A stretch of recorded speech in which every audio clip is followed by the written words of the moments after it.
تو آبویسلی آپ کو پھر اس ڈائریکٹ انویسٹمنٹ میں نہیں ہونا چاہیے. اچھا جی، دو طرح کے پرابلمز فیس کرنے پڑتے ہیں ایف ڈی آئی پروجیکٹس کو ایویلویٹ کرنے میں. پہلا تو ہے کیش فلوز اور دوسرا ہے ڈسکاؤنٹ ریٹ. اور ان دو فیکٹرز کے بغیر آپ کا نہ این پی وی آتا ہے، نہ آئی آر آر آتا ہے، نہ ہی پے بیک پیریڈ آتا ہے. تو پے بیک پیریڈ میں ویسے ہمیں ڈسکاؤنٹ ریٹ کی ضرورت نہیں ہے، لیکن کیش فلوز کی ضرورت ہے ہمیں. تو یہ دو چیزیں اگر آپ نے بہتر طور پہ کر لی تو آپ کا جو ایف ڈی آئی کا جو کنکلوژن ہے وہ بہتر آ جائے گا آپ کے پاس. اب کیش فلو میئرمنٹ میں کیا پرابلمز ہیں؟ Cash flows accruing to the parent company and subsidiary are difficult and different because tax rates different ہیں دونوں کے. restrictions on remittances ہو سکتی ہیں کہ کمپنی کو پروفٹ ریپیٹریشن کا رائٹ نہ ملا ہو یا ملا ہو، یا ریسٹرکشنز ہو سکتی ہیں کہ آپ جو بھی کمائیں گے اس میں سے آدھا جو ہے وہ ری انویسٹ کریں گے، آدھا آپ ریپیٹریٹ کر سکتے ہیں. اس طرح کی ریسٹرکشنز فیس کرنی پڑ سکتی ہیں آپ کو.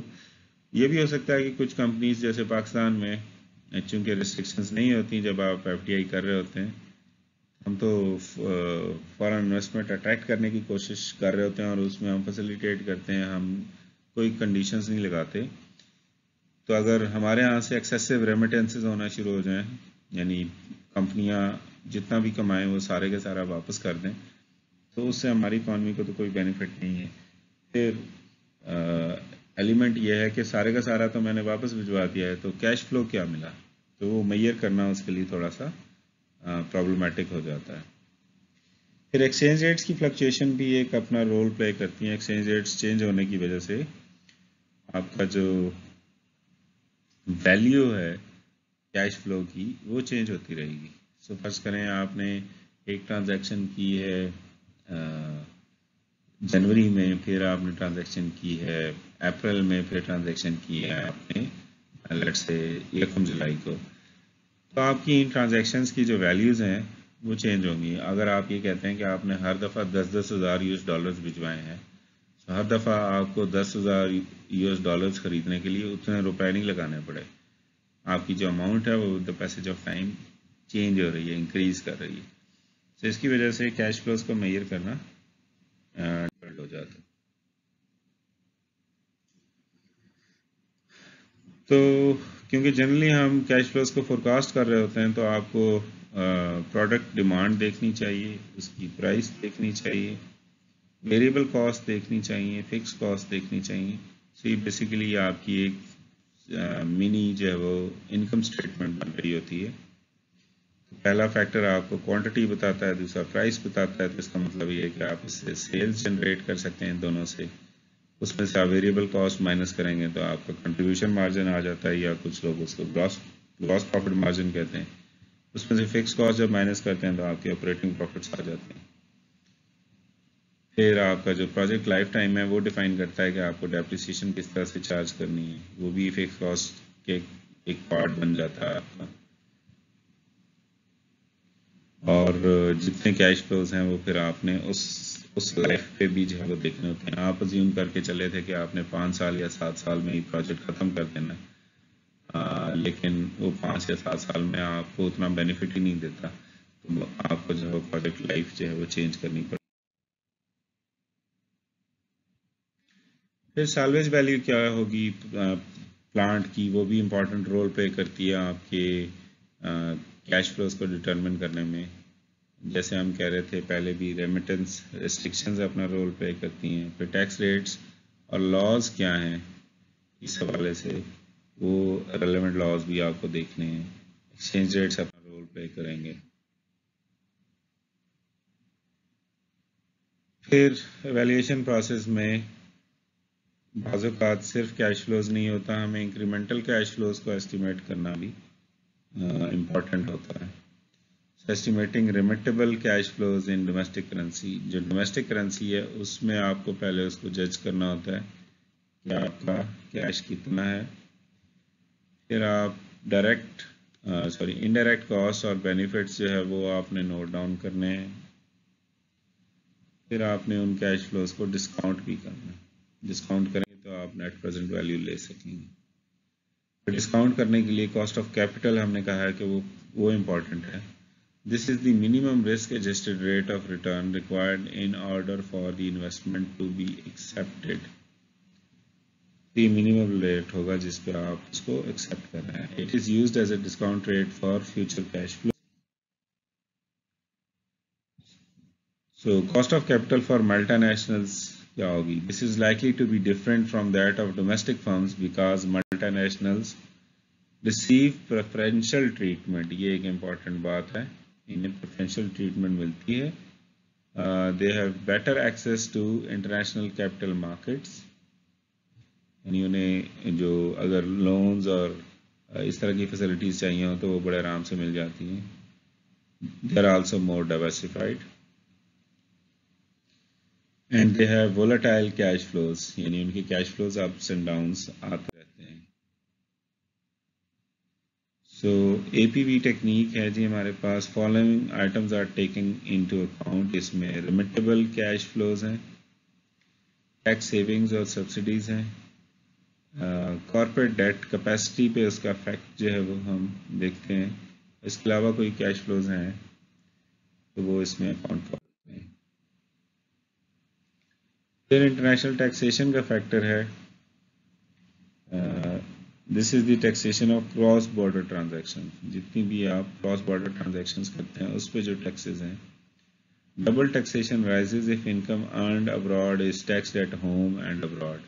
So بعض اوقات ایسے بھی ہوتا ہے کہ آپ انٹرنیشنلی جو ارن کیا اس پہ ٹیکس دیے, جب آپ اسے ڈومیسٹکلی لے کے آتے ہیں تو پھر آپ کو ٹیکس دینا پڑتا ہے. یہ ڈبل ٹیکسیشن کا کانسیپٹ آ جاتا ہے. اچھا, اگر اپروچز کی بات کریں انٹرنیشنل ٹیکسیشن کی تو ایک کلاسک اپروچ ہے which states that income received by each taxable entity is tax. جو بھی ٹیکسیبل اینٹیٹی ہے اس کو ٹیکس دینا ہی دینا. جو انٹیگریٹڈ اپروچ ہے وہ کہتی ہے کہ it aims at eliminating double taxation by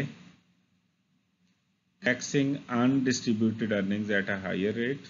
اگر انڈسٹریبیوٹیڈ ارننگز ہیں تو اس پہ ٹیکس ریٹ زیادہ ہوگا, اور جو ڈسٹریبیوٹیڈ ارننگز ہیں obviously اس پہ ٹیکس ریٹ ڈفرینٹ ہوگا اور کم ہوگا. اور یہ امپیٹیشن ٹیکس سسٹم ہے, اسٹیپ بائی اسٹیپ یعنی آپ ٹیکسیشن اس پہ امپلیمنٹ کرتے ہیں. ٹیکسز کون کون سے ٹائپس کے آپ کو پے کرنے پڑتے ہیں؟ نارملی کارپوریٹ انکم ٹیکس ہے جی, ود ہولڈنگ ٹیکسز ہیں, انڈائریکٹ ٹیکسز ہیں, امپورٹ ڈیوٹیز ہیں. فارن ایکسچینج میں اگر آپ ٹرانزیکشنز کرتے ہیں اور اس پہ اگر آپ کو گین ہوتا ہے تو اس پہ آپ کو ٹیکسز پے کرنے پڑتے ہیں. So ڈبل ٹیکسیشن کو اوائڈ کیسے کر سکتے ہیں؟ Many countries have bilateral tax treaties with other countries. تو اگر ان کے آپس میں ٹریٹیز ہیں اس کا مطلب یہ ہے کہ آپ کی کمپنی کو یہ فیسلٹی مل جائے گی کہ اگر وہاں پہ ٹیکس پے کیا ہے تو یہاں پہ آپ کو بینیفٹ مل جائے گا. جیسے OECD ہے, has developed a model tax convention. انہوں نے ایک کنونشن جو ہے وہ ڈیولپ کیا ہے, اور وہ یہی ہے بیسیکلی کہ اگر آپ نے وہاں ٹیکس پے کر دیا ہے تو آپ اس کا پروف دے دیں, آپ کو یہاں پہ ٹیکس پے کرنے کی ضرورت نہیں پڑے گی. پھر ٹیکس کریڈٹس دینے کا بھی جو ہے وہ ایک میتھڈ ہے, اس کی وجہ سے بھی آپ کی جو ڈبل ٹیکسیشن ہے وہ اوائڈ کی جا سکتی ہے. پھر کچھ جگہیں ٹیکس ہیونز ہوتی ہیں. Tax haven is a place, میں نے پہلے کہا جگہ ہے, where foreigners may receive income or own assets without paying taxes on them. جیسے پاناما تھا ہمارا,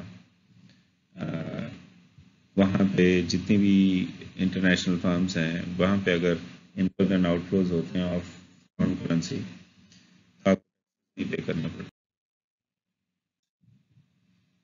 ہے.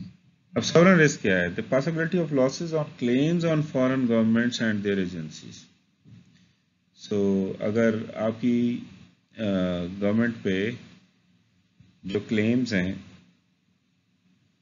یا ان کلیمز کی وجہ سے جو لاسز ہونے کے چانسز ہیں وہ بیسیکلی سورن رسک آتے ہیں. پھر political risk, the possibility of losses due to changes in rules governing FDI. سو ہم رولز اینڈ ریگولیشنز اگر چینج کر دیں تو اس کی وجہ سے آپ کو پولیٹیکل رسک فیس کرنا پڑتا ہے.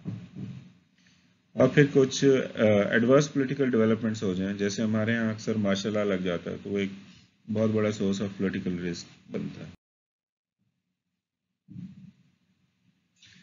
سب سے بڑا جو پولیٹیکل رسک ہے وہ کنفسکیشن کا ہے، کہ آپ کا بزنس چھین لیا جائے آپ سے. جیسے 73-74 میں پیپلز پارٹی کی گورنمنٹ میں ذوالفقار علی بھٹو نے تمام جو پرائیویٹ آرگنائزیشن تھی ان کو نیشنلائز کر لیا. اور پھر جب آپ کنفسیٹ کرتے ہیں، پکڑ لیتے ہیں، اپنے قبضے میں لے لیتے ہیں، تو پھر آپ کو کوئی پراپر کمپنسیشن نہیں ملتی. سو کمپنسیشن نہ ملنے کا مطلب یہ ہے کہ انٹرنیشنل فرم کے لیے وہ اچھا خاصا لاس ہے. پھر ایکسپروپریشن امپلائز کمپنسیشن. اگر آپ کو کوئی کمپنسیشن ملتی بھی ہے تو وہ ایکسپروپریشن ہوتی ہے. وہ ڈیسائیڈ جو ویلیویشن ہے وہ لوگ کریں گے. سو وہ اکثر اوقات وہ آپ کی جو فرمز ہیں وہ انڈر ویلیو جاتی ہیں، جس کی وجہ سے آپ کو لاس سفر کرنا پڑتا ہے. اب کیپٹل بسٹنگ میں اگر ہم کنٹری رسک کو رکھ دیں تو ہمارا جو ایلیمنٹ تھا وہ رسک کا، کنٹری رسک کا، وہ کافی حد تک جو ہے وہ ایلیمنیٹ ہو جائے گا اگر ہم کنٹری رسک کے کمپوننٹ کو ایڈجسٹ کرتے ہیں. اور وہ کیسے ہوگا کہ ہم اپنے کیش فلوز کو ایڈجسٹ کر لیں یا ہم اپنے ڈسکاؤنٹ ریٹ کو اکارڈنگلی ایڈجسٹ کر لیں. Measuring the effects of country risk as the value of an insurance policy.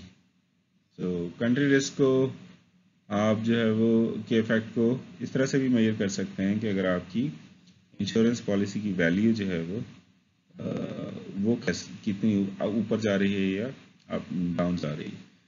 اس کو آپ اس طرح سے بھی دیکھ سکتے ہیں کہ آپ کے جو انشورنس پریمیمز ہیں اگر کسی کنٹری میں زیادہ ہیں فار اے بزنس، تو اس کا مطلب یہ ہے کہ یہاں پہ کنٹری رسک زیادہ ہے، and vice versa.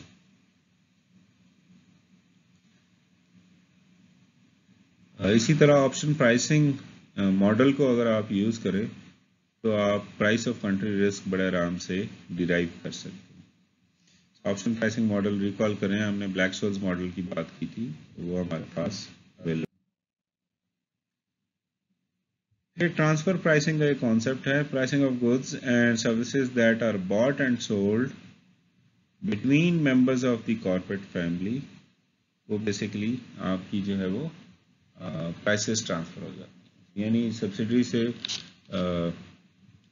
Parent company کو یا پیرنٹ کمپنی سے سبسڈری سے جو بائنگ سیلنگ ہو رہی ہے، سو اس میں آپ جو ہے وہ پرائسز کو اس کرنسی میں ایزیلی ٹرانسفر کر سکتے.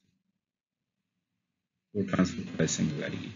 اس کو سیٹ کیسے کیا جا سکتا ہے؟ آپ ٹیکس کنسیڈریشنز لازمی دیکھیں گے، پھر گلوبل ریگولیشنز اس کے بارے میں کیا کہتی ہیں وہ امپورٹنٹ ہیں. پھر مینجمنٹ انسینٹیوز اور پرفارمنس ایویلویشن بھی تو آپ نے دیکھنی ہے، تو اس طرح سے بھی جو ہے وہ آپ اس کی جو ٹرانسفر پرائسز ہیں اس کو سیٹ کر سکتے ہیں. پھر آپ کی جو جنرل مارکیٹ کی مارکیٹنگ کنسیڈریشنز ہیں اور کمپٹیشن ہے وہ کس طرح سے بیہیو کر رہا ہے، اس کو بھی آپ نے مد نظر رکھنا ہے ٹرانسفر پرائسز کو سیٹ کرنے کے لیے.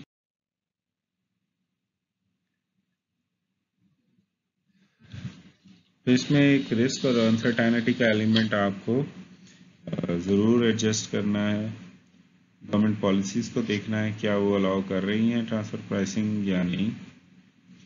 انٹرسٹ آف جوائنٹ وینچر جو پارٹنرز ہیں آپ کے، اگر یہ جوائنٹ وینچرز کی بات ہو رہی ہے، اگر آپ کی سبسڈری ہے تو یہ کام زیادہ ایزیلی ہو سکتا ہے، لیکن آپ کا جو جوائنٹ وینچر پارٹنر ہے اس کے انٹرسٹ کو آپ نے دیکھنا ہے اگر آپ جے وی میں آپریٹ کر رہے ہیں. اور جو آپ کی سبسڈری ہے اس کی نیگوشیٹنگ پاور کیا ہے. تو یہ ہم نے بارگیننگ پاورز میں جب ڈسکس کیا تھا تو بائرز اور سپلائرز میں بارگیننگ پاور امپورٹنٹ ہوتی ہے. تو اگر آپ کی سبسڈری کی نیگوشیٹنگ پاور زیادہ اسٹرانگ ہے، زیادہ ہے، تو آپ کی جو ٹرانسفر پرائسنگ ہے وہ آپ کے لیے نیگیٹو بھی ہو سکتی ہے، اور اگر اس کی سبسڈی کی نیگوشیٹنگ پاور کم ہے تو وہ پیرنٹ کمپنی کے لیے فیوریبل ہو سکتی ہے۔